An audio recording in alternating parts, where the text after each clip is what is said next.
All right. Hey, everybody. Welcome to the Secure Cyber live stream. Hey, it's been a while since we've been out and on the air. So this is what's going on today. We've got the Minnesota cyber attack that happened. There's a lot to unpack here. So there's I've been doing some chatting in the live chat, just trying to get the conversation going. If the guys in the control room, if people ask questions, I can't look at both. So just kind of let me know if there's a question that pops in there and interrupt me. But really what I want to do today is I want to just break it down for you. I want to let you know kind of what happened, how 30 plus water systems get hit at the same time. Who do we think it is? All the bulletins that have come out. I've been on the federal briefings. I've looked at all the bulletins. I've read the articles. It's a massive amount of information. And, there might be some controversial things that I'll tell here today. I don't care. I think this is just pure this is an awareness issue. This is a Wake Up America issue.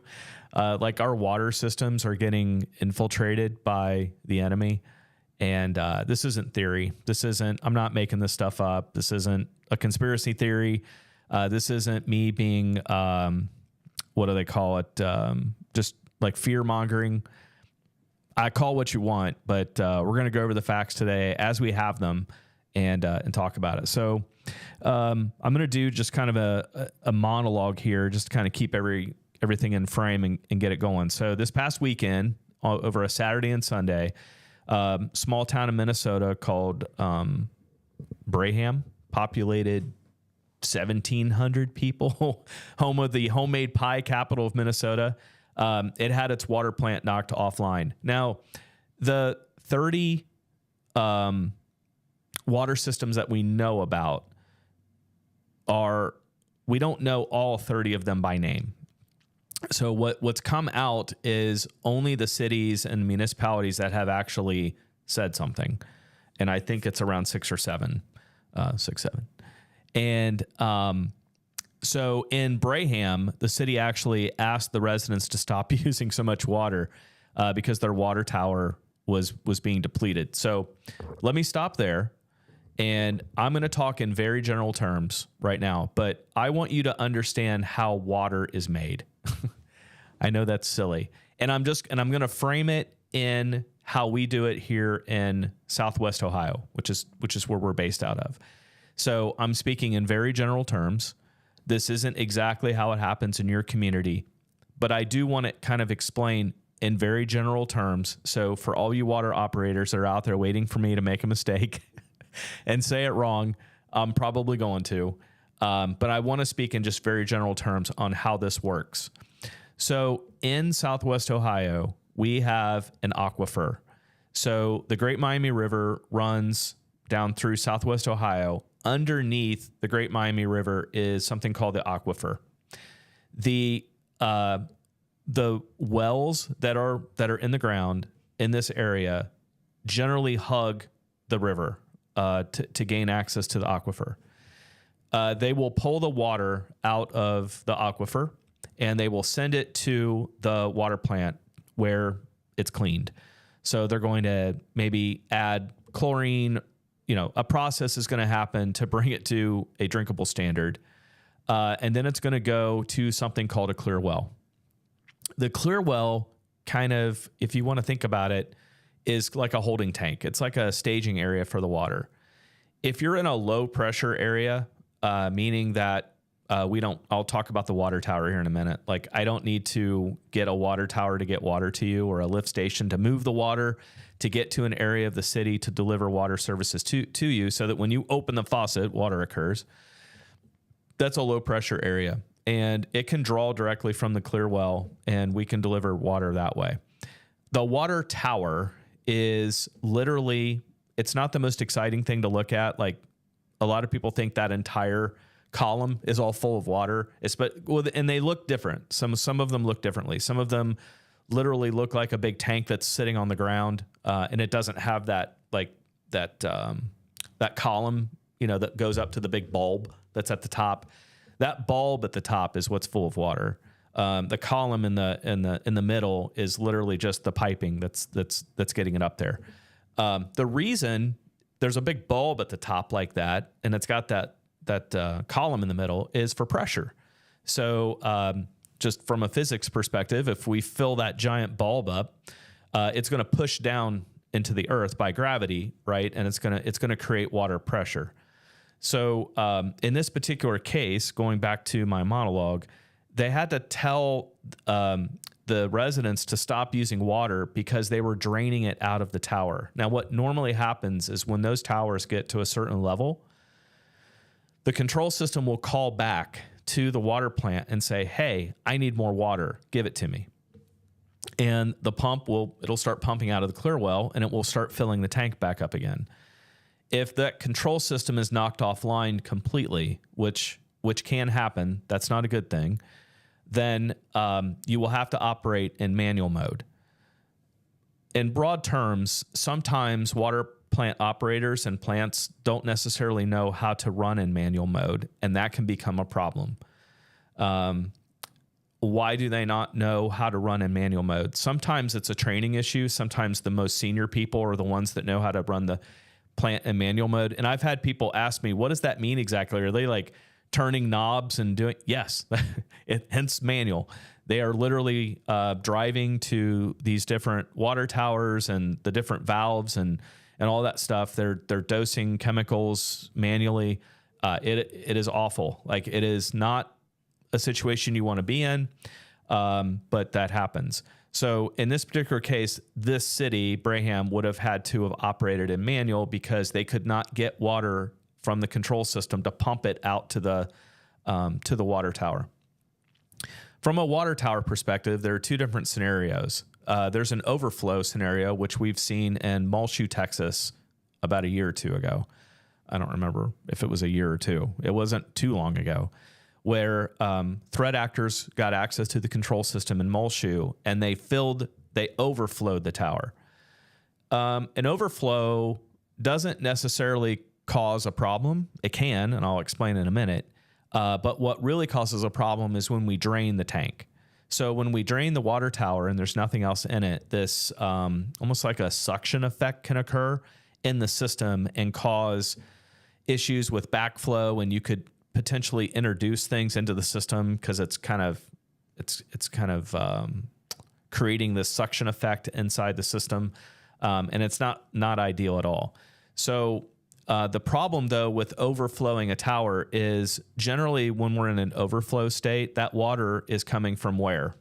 It's coming from the clear well. So if we're going to overflow a tower, while that's not such a bad thing because the tower will just dump that water into the ground, the problem is that we may be depleting the water from the clear well.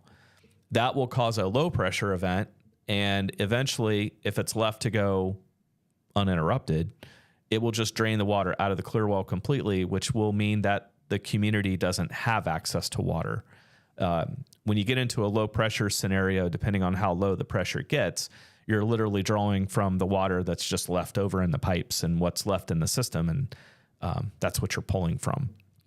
So that Braham was not alone. So there were other communities that got hit. So how does this happen? Number one, almost none of these communities were targeted because they were Braham. There's a case over on the East Coast where this small town was hit. These are opportunistic crimes. This is the equivalent of a bad guy walking down the street and jiggling doors on cars, looking for an open car that's left unlocked, so that they can open it and get the change. It's literally just that simple. So a lot of what we're seeing and what's coming out today is that these communities were just left exposed. So we're going to go over some terms later in the live stream that I want you to understand. But I want you to understand that there are also tools out on the internet today. One of them is called Shodan. I'm not saying anything on this stream that's like, I'm not giving away secrets or, talking about classified information at all. This is all publicly accessible information and data. So the bad guys are using the same tools that the good guys used to find these vulnerable systems and infiltrate them. So what happened? So the timeline, 26 and 27 July, so over the weekend, coordinated cyber attack. What we think happened, this is not confirmed. So when I say I'm not I don't want to speculate, but I can tell you what likely happened. So I guess that's called speculation, but a lot of people just want my opinion, right? People say, well, how Sean, how do you think 30 communities got hit at the same time? Well, they were all either 30 of them using maybe the same network or service provider, there had to be something common across 30 organizations. It could have been the same integrator. It could have been the same equipment inside these water plants. So there's talk about Rockwell, Allen Bradley, Siemens. There's a bunch of control system. Schneider is out there. There was something that was common with all of those, and it could have been any combination of those, by the way. We're also hearing that this goes beyond Minnesota. We're hearing that while and this is very common from a news perspective, this is generally how this happens, is we get locked into the actual event, how it's happening, and the news just locks on to 30 Minnesota water plants. We're hearing that this expands into 6 or 7 states. So as of a day or two ago, this was an active threat. It was ongoing. It didn't stop. They were moving through many other communities. Some of the communities hadn't reported anything yet. I know that EPA, CISA, which is the Cybersecurity and Infrastructure Security Agency, that's kind of the cybersecurity arm of the federal government, is involved. The FBI. We have no information as of yesterday that there were any water treatment facilities inside Ohio, but that was old news, so I haven't heard today. I don't know the other 6 or 7 states. I don't know who they were. But Braham, that's small. I mean, there was 1,700 people. They probably literally had one water tower. Plymouth, a little bit larger, 80,000 people. Attackers reached equipment connected through cellular modems. All right, so why is cellular being used in a control system environment? Well, very simply, a lot of the equipment, whether it's going to be a pump that's getting the water out of the aquifer, it's a water tower in the wastewater sector, it's a lift station. Excuse me. There's all these different pieces of equipment that are spread out all over the place. So there may not necessarily be an internet connection at some remote location in the woods where you have a pump station. So a lot of times what happens is in some of your larger, more infrastructure connected cities, and like maybe way higher than 80,000, there might be fiber optic or some type of maybe closed wireless connection like RF, like a radio frequency connection to some of these pieces of equipment. However, the easiest thing to do, because what's prevalent in the air almost everywhere, a cellular connection, right? Whether it's AT&T or Verizon or T-Mobile, there's a way to connect a router at a remote location, stick some SIM cards in it, and get some connectivity that then somebody can access that equipment remotely, and that's where that problem creates. So in Plymouth, 80,000 people, attackers reached equipment connected through cellular modems at 2 water towers and multiple lift stations. What is happening there, I think, is that a lot of these municipalities and a lot of these water plant operators and owners think that they're hidden inside the cellular network system, and you're not. That's eventually what's happening. So you think you got the cellular connection with T-Mobile and Verizon, and you think because you're connected over the cellular network that you're hidden. You're not. You can be. A lot of this equipment, like sometimes they're cradle point routers is one of the most common things. Sometimes these cradle point routers are not configured correctly. They're not configured securely. The firmware is not being kept up to date. The default passwords are being used. Sometimes there's no password at all. There's a tremendous amount of a tremendous amount of issues that are occurring by just misconfiguration, like just not configuring the device correctly. So in Plymouth, City IT disconnected the equipment to stop the attack from spreading.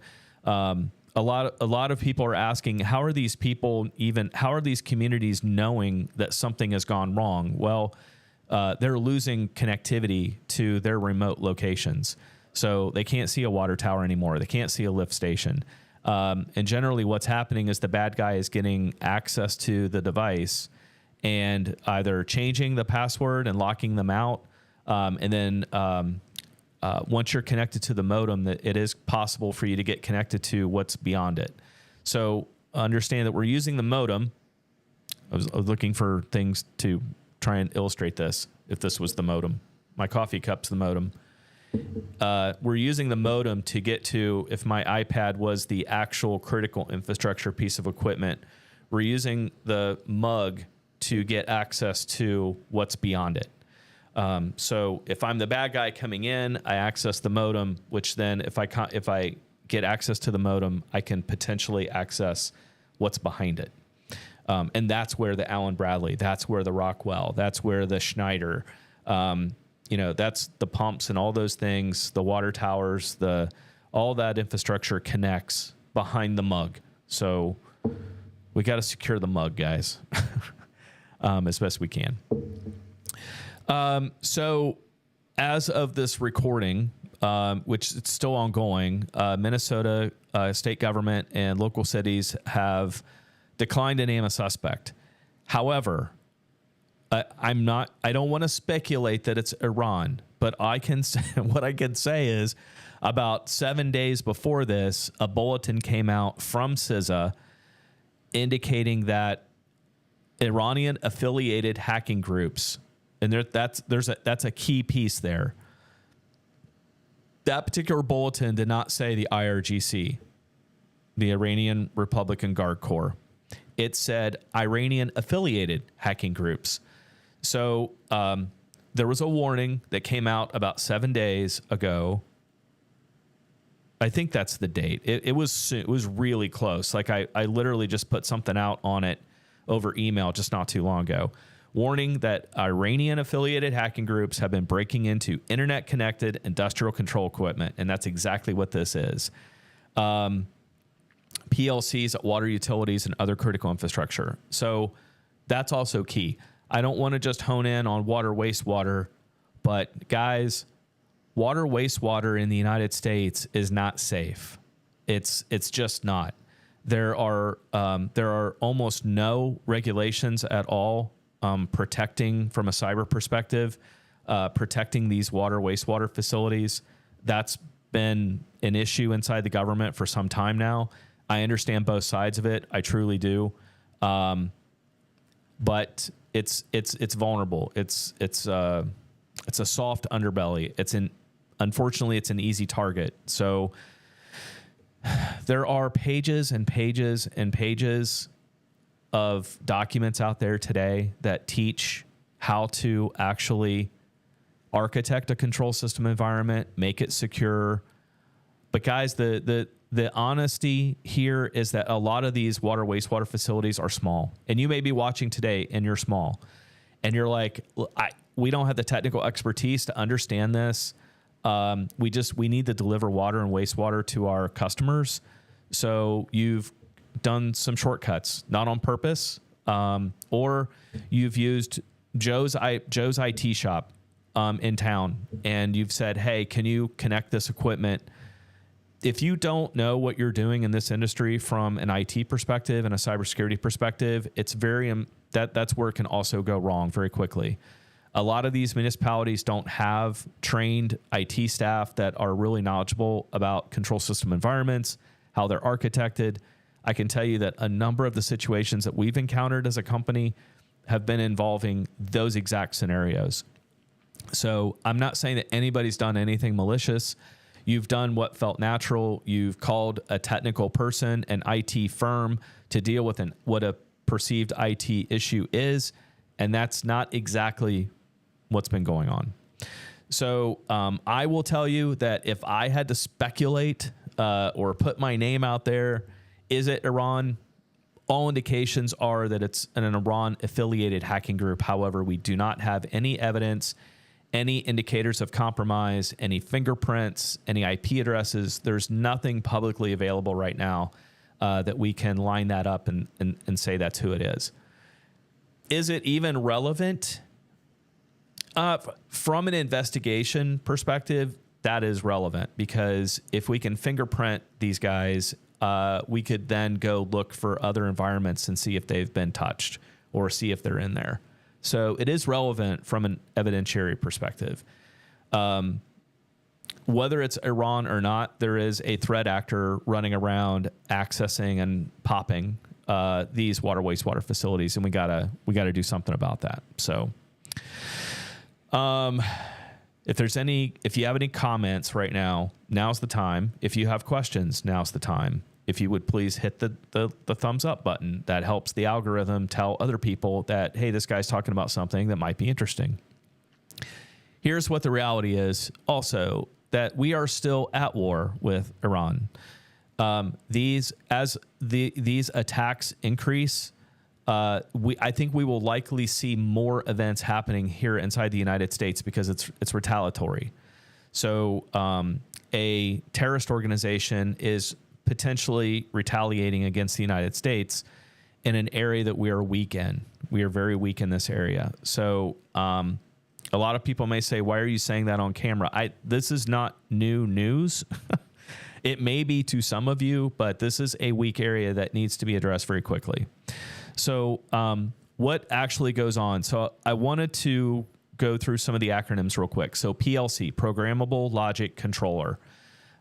It's a dedicated device that allows you to interface with a valve or a pump, or in the electrical world, it might be a substation, a switch, a breaker, those types of things. So a lot of times these PLCs get exposed on purpose for convenience, so that somebody in a remotely located can access these remote facilities and make changes, turn a pump off and on, or have the control system be able to access it to turn the pump off and on. However, these wastewater facilities are exposing those PLCs to the public internet, often with either no password. So they get it out of the box and they just installed it and they didn't put a password on it, or it's got the default password. So if I can identify the make and model of a device, I can likely just go to Google or AI and type in what it is, and it'll just tell me what the out of the box default password is, and I can just use that. So that's why it's extremely important that you follow the manufacturer's guidelines on hardening these devices. So in the cell modem world, if you put that cradle point in front of those devices, you should be following manufacturer recommendations for hardening and securing those devices, so that if somebody does access that device over the public internet and they can see it, we don't want them to try and log into it. We want to try and hide that interface as much as possible so that somebody can't see it. But that's what a PLC is, Programmable Logic Controller. And then you've got the HMI, the Human Machine Interface. So when you walk into any control system environment, and when I say control system, it could be a manufacturer. It could be a company making potato chips. It could be a car manufacturer making brake parts for a Honda. It could be a water facility. It could be a wastewater facility. Any number of control system environments. Human machine interface is a graphical screen that I can look at as an operator. I can sit and I can see the water tower, and I can see pumps, and I can just use my mouse to turn this off and fill this water tower, cycle this. It's a graphical interface called an HMI. And then SCADA, Supervisory Control and Data Acquisition. SCADA is the actual backbone that allows the HMI and the PLCs and all that equipment that uses the SCADA control system environment to get access to all of these things. It's the brains, it's the backbone. So what goes wrong? So when you leave the front door open and a PLC or an HMI is reachable directly from the public internet, we can run into severe problems. I'm not saying if you're asking me today, so I'll start asking myself some questions. If you guys aren't going to ask questions, I'll start asking myself questions, because if you say, Sean, are you saying that no control system should be accessible to the internet? That is not what I'm saying. Have you heard the term air gapped? So that actually is a real thing. It used to be an even more real thing, where a plant and all of the control system is completely not accessible. So you would have to drive to all of these locations in order to get access, or use a closed environment, some type of private RF environment, private wireless, private. There is a such thing as a private cellular system. So you can call a cellular provider and say, hey, I would like to link a number of these facilities to a private cellular closed network, and they can do that for you.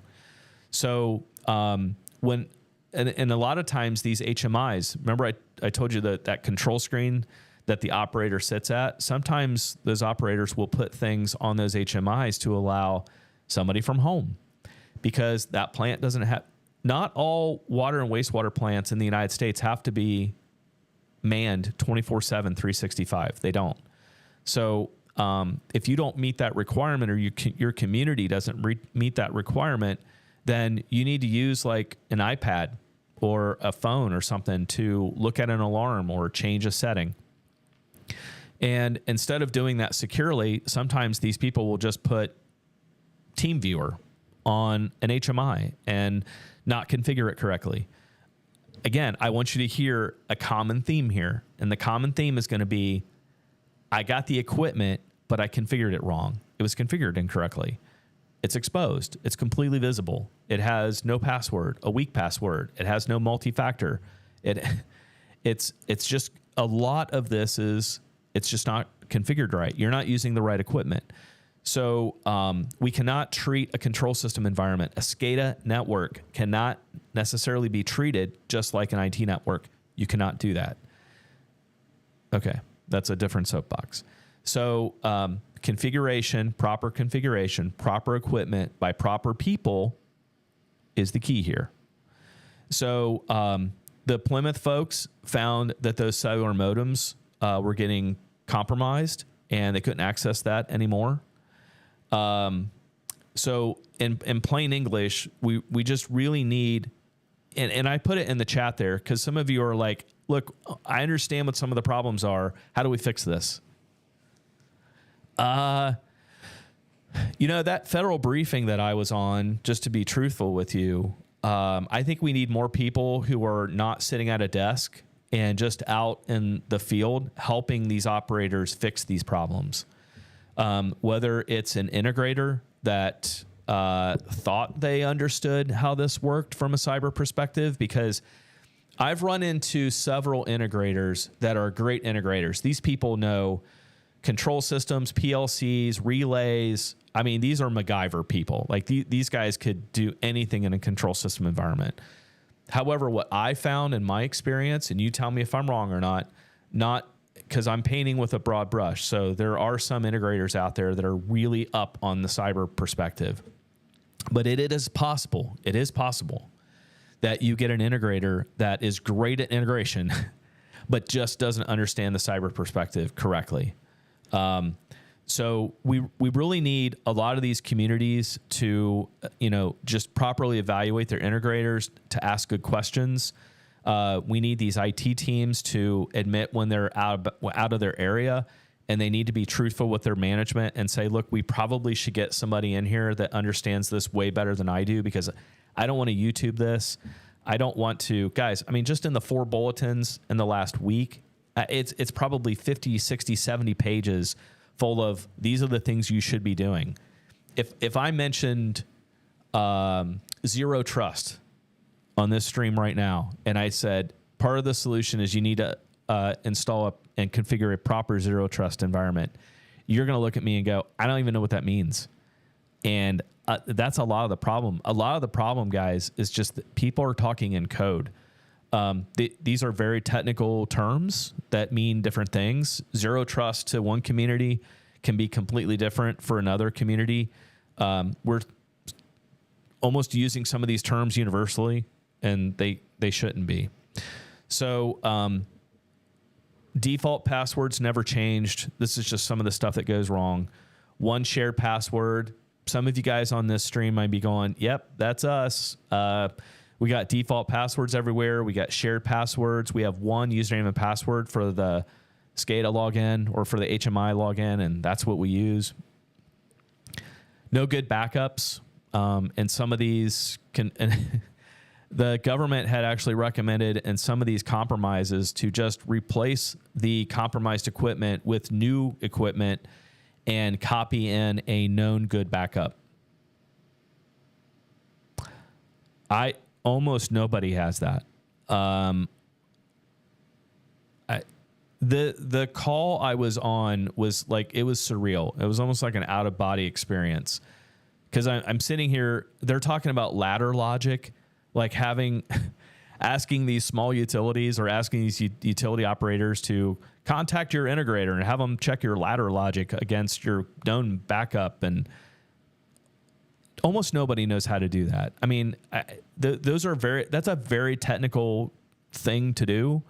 And aside from just even having a backup, a lot of times there's no good backup either, because some of this equipment got installed like 20 years ago or sometimes longer, and nobody took a backup. So there is no known good backup, let alone a replacement PLC that is just sitting around, right? And or just an integrator that you call up and go, hey, can I get a replacement PLC?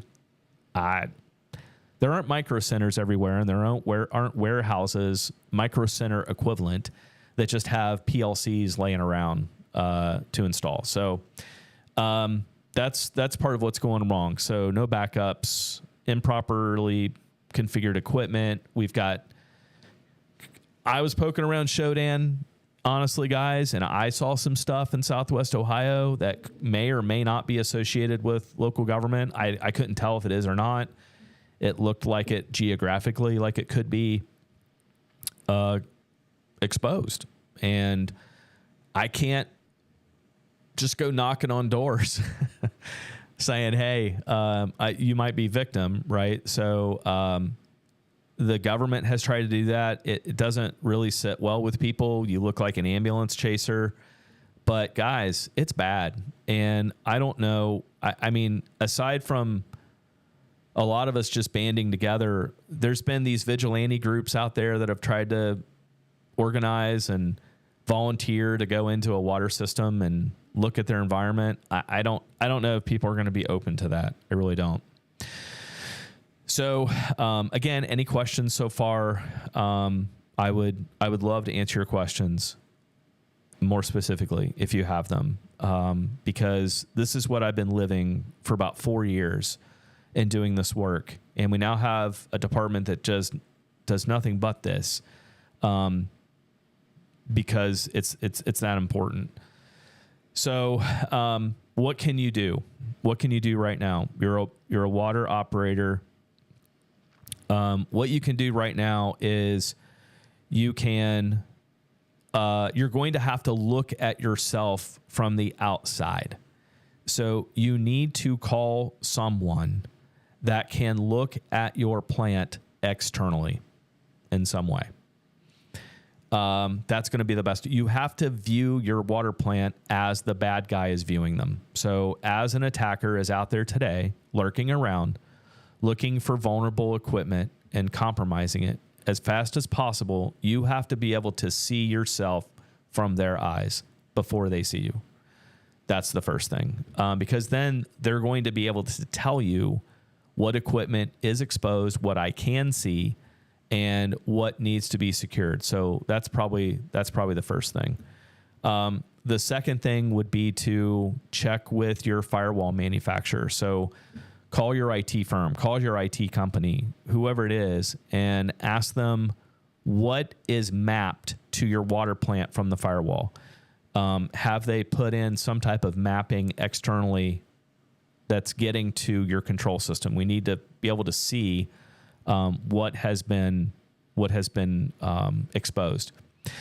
So any internet-facing things at all, and I mean TeamViewer, AnyDesk. I mean, while we're in like practically at DEFCON 1, you're going to have to kill some of that stuff.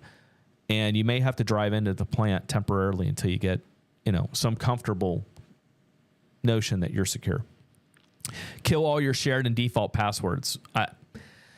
95% of what's going on out there today, anywhere, even outside of this control system environment conversation, is all poor hygiene. It's just poor hygiene. It's basic stuff, all of it, every single bit of it. Almost none of this stuff is super complicated, super some KGB agent is like mounting some complex hack on your environment. It's just, this is opportunistic bad hygiene. Doors open, no passwords, share passwords, no multi-factor. It's all out there for you to see. The next thing, if you're a water plant operator and you can't operate your plant in manual mode, you're in trouble. So you have to figure that out as fast as you can. Get out call the guy that retired that knew everything and contract with him and call him back or her back and say, help us design, help us walk through this. We'll document it, take pictures, video it, have the person walk through and, say everything that they're going to do. Just record it and at least get some documentation of how you operate your plant in an emergency. And then start going through this documentation that's out there. After the chat, after the live stream, I can start throwing some of the links out there. They're hard to read, guys. If you're not a technical person and you're a small operator, guys, all this guidance that people are putting out there for you guys is just, you're not going to understand it. It's some of it's complicated.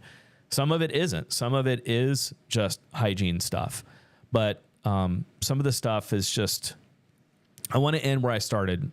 Braham didn't get hit because somebody in another country decided that specific town mattered. They got hit because the door was open. Someone was checking every door on the street. So that's actually the good news, because it means that this is fixable. It doesn't require a massive budget. It requires just knowing where your doors are open and where you're vulnerable. I'm not talking about this long term. Do some of these 20, 30-year-old systems need to be replaced? Yes. Politically, are we talking about much higher water rates? Yes. There, I said it. We need to charge more for water, because these water plants have got to look at their architecture and say, we're not prepared. We're going to have to invest money. They're already investing money in replacing water mains and keeping, it's atrociously expensive, guys. If you are not familiar how water and wastewater works, atrociously expensive. Not like super duper complicated, but it's very expensive and it can get complex fast. Now it can get super complicated depending on what city you're in. But so if you run a water and wastewater system and you're not sure of anything I just described applies to you, that uncertainty in itself should require you to act in some way. So if you need our help, call us. Let us know. You can reach us on our website. There's a contact us form. It's a chat area. If you're outside of Ohio, we can still help you, but call the FBI, call the Secret Service, call CISA, call the EPA, and get some help. Get somebody to get eyes on your environment. That's what it's going to take. It's going to take somebody coming in, putting the eyes on, not sleeping at night until they're sure that it's been checked and we can verify it by a third party that we are not vulnerable. And that's how it's going to end, honestly. So that's all I had for today. This is going to keep getting bigger. We will find out more. We will find out what happened. We will find out who these other states were and who these other facilities are. But until then, stay tuned to this channel. We'll keep you updated. if you want, I do provide updates. These are all free things. This doesn't cost you any money. Go to our website, fill out our contact us form, and say that you want to sign up for our alerts. We would love to provide you with just the critical alerts when this stuff happens, and when these live streams go up, so that you can access it. So if there are no questions out there, which it doesn't look like there are, I'll end the stream. Thank you for your time. I appreciate it. This will be out there so that you can view it in the future. And please stay safe out there and stay tuned to what's happening. And we'll catch you on the